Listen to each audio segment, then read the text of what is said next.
Welcome to the Silver, Black, and White Daily Update for Thursday, January 16th from 48minutesofhell.com. My name is Andrew McNeil. The Spurs beat the Jazz on Wednesday night, and one of the big things was the line we saw from Kawhi Leonard. Leonard was up to 6 assists on the night, which is one of those things coming into the season that was really an area that the Spurs needed to target for him in order for him to really continue his development. It's something that we're seeing improve from him lately. He's making quicker decisions with the ball. He's moving it a lot better. He's making the right reads. And I think that's something we see with the Spurs over time. Tony Parker, when he came in the league, was not a good passer. He was a score-first point guard. And we've seen him develop his passing skills over the years, especially now that the offense is more tailored to him. So with that said, we're seeing really good developments from Leonard on that end. Also from Wednesday night's game, Ginobili started his second game for the Spurs since coming back from tightness in his left hamstring. It's interesting because most players, when they come back from an injury, work their way from the bench to the starting lineup, but Ginobili's the opposite, actually working his way from the starting lineup back to the bench.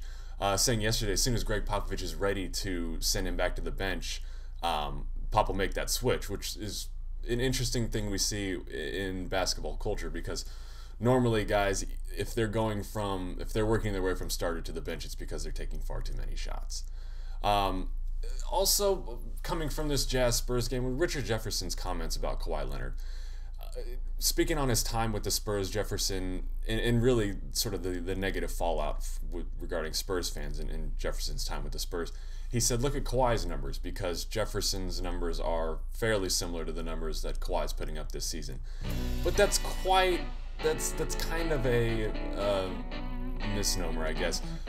Jeff McDonald, the Express News, was the one who reported this in one of his stories. And yeah, the box score numbers are similar, but it's coming in a different kind of way. We've seen Kawhi raise his game as the times got tougher. I mean, look at the performance he put up in the finals last year against LeBron James and the Heat. And also, Kawhi's just a far better defender than Jefferson was. Jefferson was a fine defender. He was nothing special, but Kawhi is one of the better perimeter defenders that we have in this league. And also, Kawhi has a more dynamic offensive game. Most of Jefferson's points came in the corners, shooting threes, whereas Kawhi's a little more flexible offensively. He can score off the dribble. He can attack the rim. Jefferson could do that too, but we see a little more flexibility in Leonard's game offensively.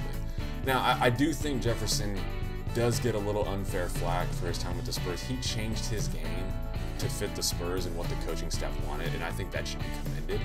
But he fell flat far too many times, especially as games got tougher and as the season got longer.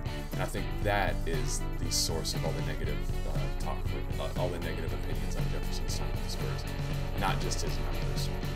So that's your Silver, Black, and White Daily Update for today. We'll see you again tomorrow.